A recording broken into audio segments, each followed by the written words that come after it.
بسم اللہ الرحمن الرحیم۔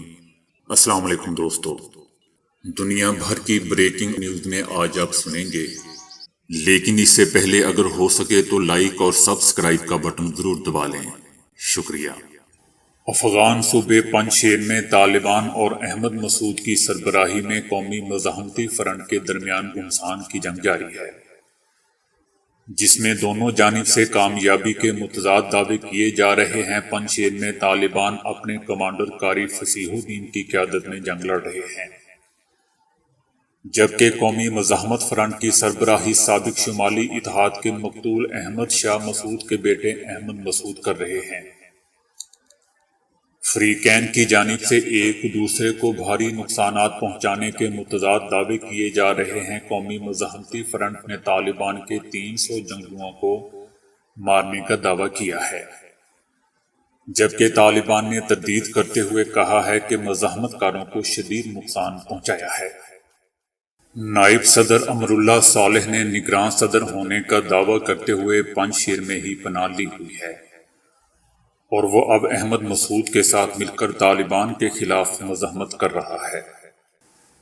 امراللہ صالح نے اپنی ٹویٹ میں لکھا کہ طالبان پنجشیر وادی کے داخلی راستوں پر جمع ہو چکے ہیں۔ قومی مزاحمتی فرنٹ نے درہ سلام بند کر دیا ہے، اور یہ وہ علاقے ہیں جہاں آنے سے گریز کرنا چاہیے۔ طالبان اندر داخل ہوئے تو انہیں اندر اب وادی کی طرح پنجشیر میں بھی بھاری نقصان اٹھانا پڑے گا، جبکہ دوسری طرف طالبان نے امراللہ صالح کے دعوے کو مسترد کرتے ہوئے کہا کہ پنجشیر مکمل طور پر طالبان کے محاصرے میں ہے اور ہماری خواہش ہے کہ مذاکرات سے معاملات حل ہو جائیں۔ طالبان نے اپنے بیان میں صوبہ بغلان کے ضلع بنو پل حصار میں قبضے کا بھی دعویٰ کیا ہے۔ احمد مسعود کا کہنا ہے کہ میرے ساتھ صرف پنجشیر کے لوگ ہی نہیں بلکہ پورے افغانستان کے لوگ کھڑے ہیں، ہم اپنے دفاع کے لیے پوری طرح تیار ہیں۔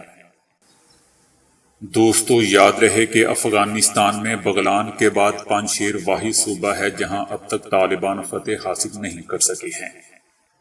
پنجشیر کی آبادی 17,03,000 ہے اور صوبائی دارالحکومت سمیت 7 اضلاع پر شمالی اتحاد کا کنٹرول ہے۔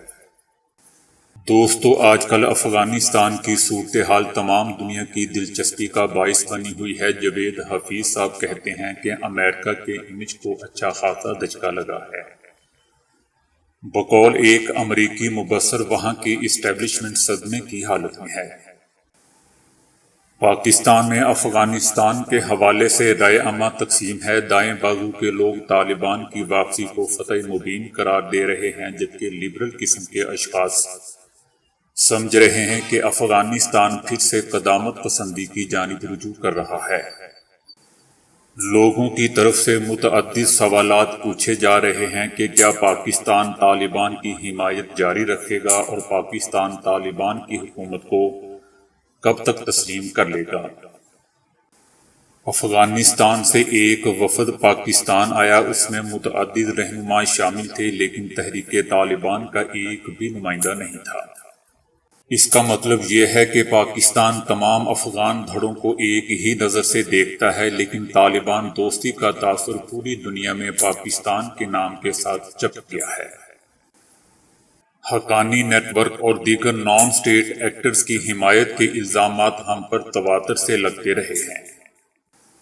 انٹرنیشنل میڈیا میں ہماری آواز نہ ہونے کے برابر ہے۔ ہمارا اپنا میڈیا دن رات داخلی لا یعنی بحثوں میں لگا رہتا ہے۔ انڈیا نے وہاں باقاعدہ ٹریننگ کیمپس بنا رکھے تھے۔ طالبان کی فتح کے بعد بھارت کا انتہائی اہم اڈہ ختم ہو چکا ہے، اور اس کی اپنی اربوں ڈالر کی سرمایہ کاری کو بھی خطرہ پڑ گیا ہے۔ یہی وجہ ہے کہ افغانستان میں طالبان کے کنٹرول کے بعد مودی سرکار کے گن گانے والا بھارتی میڈیا اب اپنی ہی حکومت کی پالیسیوں پر برس پڑا ہے۔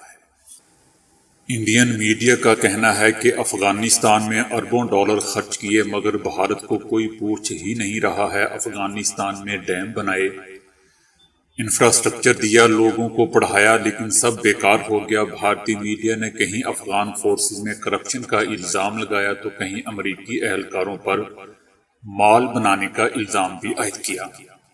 بھارتی میڈیا کا کہنا ہے کہ نئی دہلی یعنی بھارت تنہا ہو گیا ہے، اب بھارت کو چاہیے کہ وہ دور بیٹھ کر میچ دیکھے اور موقع کا انتظار کرے۔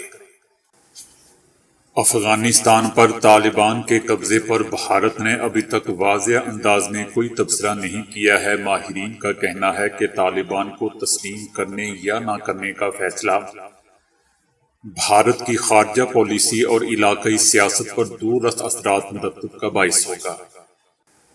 خطے میں اتنا اہم واقعہ رونما ہو چکا ہے، اس کے باوجود بھارتی وزارت خارجہ کی طرف سے کوئی فوری بیان سامنے نہیں آیا جسے بھارت کی پریشانی سے تعبیر کیا جا رہا ہے۔ بھارت کا موقف رہا ہے کہ طالبان تخریب کار ہیں، اس لیے ان کے ساتھ کسی طرح کی بات چیت نہیں ہو سکتی۔ بھارت اس سے پہلے اچھے تخریب کار اور برے تخریب کار کے بیانیوں کو اس دلیل کے ساتھ مسترد کر چکا ہے کہ تخریب کار صرف تخریب کار ہی ہوتے ہیں اور ان میں کوئی تفریق نہیں کی جا سکتی۔ ایسے میں طالبان کے اقتدار پر کنٹرول حاصل کر لینے کے بعد بھارت میں یہ بحث شروع ہو چکی ہے کہ آیا حکومت کو ان کے ساتھ تعلقات استوار کرنے چاہیے یا نہیں۔ حالانکہ چند ہفتے پہلے بھارت کے ایک اعلیٰ عہدیدار کے طالبان رہنماؤں کے ساتھ دوحہ میں ملاقات کی خبریں بھی میڈیا پر آئی تھیں۔ تجزیہ کاروں کا کہنا ہے کہ بھارت پہلے غصہ دکھاتا ہے، لیکن اگر فریق مخالف بھی اسے غصہ دکھائے تو وہ فوری معافی تلافی پر اتر آتا ہے۔ تجزیہ کاروں کا مزید کہنا ہے کہ افغانستان کی تازہ ترین صورتحال بھارت کے لیے کافی پریشان کن ہے اور اس کے لیے کوئی بھی فیصلہ کرنا آسان نہیں ہوگا۔ اس وقت بھارت کے سامنے تین اہم سوالات ہیں کہ امریکہ اور نیٹو ممالک کی تربیت یافتہ 3 لاکھ سے زیادہ افغان آرمی اور پولیس فورسز نے محض 60,000 طالبان کے سامنے صرف 10 دن میں گھٹنے کیوں ٹیک دیے، اور دوسرا یہ کہ افغان مذاکرات کے کسی نتیجے پر پہنچنے سے پہلے ہی امریکہ نے آخر اپنی آرمی کو بلا شرط واپس بلا لینے کا فیصلہ کیوں کیا، اور تیسرا اور سب سے اہم سوال یہ ہے کہ کون سا امر بھارت کو طالبان کے ساتھ رابطہ کرنے کی راہ میں رکاوٹ تھا اور اب وہ کیا کر سکتا ہے۔ انڈیا کو دوستو یہ خدشہ بھی لاحق ہے اور جس کا اظہار بعض رہنماؤں کی جانب سے بھی وقتاً فوقتاً کیا بھی جاتا رہا ہے کہ افغانستان میں طالبان کی حکومت کا لازمی اثر مقبوضہ وادی کی صورتحال پر بھی پڑے گا۔ حال ہی میں منظر عام پر آنے والی ایک ویڈیو میں دیکھا گیا ہے کہ مجاہدین یعنی طالبان کشمیر کو بھارتی قبضے سے آزاد کروانے کا عزم بھی کرتے دکھائی دیتے ہیں۔ ماضی میں جب طالبان کی حکمرانی تھی اس وقت بھی مقبوضہ وادی میں مجاہدین یعنی طالبان کی سرگرمیاں کافی بڑھ گئی تھیں۔ آنے والے دنوں میں بھی اس کا امکان برقرار ہے۔ دہلی کے جواہر لال نہرو یونیورسٹی میں انٹرنیشنل اسٹڈیز کے پروفیسر اور کابل میں افغان وزارت خارجہ کے ایشیا فاؤنڈیشن کے سربراہ گلشن سچ دیو کا کہنا ہے کہ آنے والے برسوں میں بھارت خود کو افغانستان میں نسبتاً مشکلات میں پائے گا، لیکن پاکستان کی طرح امریکہ کی قربت اور اپنی بعض پالیسی فیصلوں کی خامیوں کی وجہ سے اسے یعنی بھارت کو اس کی قیمت تو ادا کرنی ہی پڑے گی۔ افغانستان سے بھارت کو ہونے والی درآمدات اور برآمدات فی الحال بند ہو چکی ہیں۔ Federation of Indian export organisation کے ڈائریکٹر جنرل نے میڈیا کو بتایا ہے کہ طالبان نے پاکستان کے ٹرانزٹ روٹ کے ذریعے بھارت آنے والے کارگو کی آمد و رفت روک دی ہے۔ اس طرح بھارت کو درآمدات پوری طرح بند ہو چکی ہیں۔ انڈیا نے افغانستان میں تجارت کے علاوہ بھی دیگر شعبوں میں کافی سرمایہ کاری کر رکھی ہے۔ بھارت نے افغانستان میں تقریباً 400 منصوبوں پر لگ بھگ $3 ارب کی سرمایہ کاری کی ہوئی ہے، جو سب ڈوبتی ہوئی نظر آ رہی ہے۔ دوستو، افغانستان میں حالات جو مرضی رخ اختیار کریں، لیکن اس بات کا انکار ممکن نہیں ہے کہ مسلم امہ جان چکی ہے کہ بھارت میں انتہا پسند ہندوؤں کی حکومت ہے، جو انڈین مسلمانوں سے جینے کا بھی حق چھیننا چاہتی ہے۔ ایسے میں افغان میں ایک اسلامی حکومت کا قیام بھارت سمیت اسلام دشمن طاقتوں کے لیے خطرے کی گھنٹی بن چکا ہے۔ اور کفر کے ایوانوں میں لرزہ طاری ہو چکا ہے۔ اس موقع پر پاکستانی حکومت کو بہترین قومی مفاد میں فیصلے کرنا ہوں گے۔ تو دوستو ابھی کے لیے اتنا ہی۔ ویڈیو کو لائک اور شیئر کرنے کا بہت بہت شکریہ۔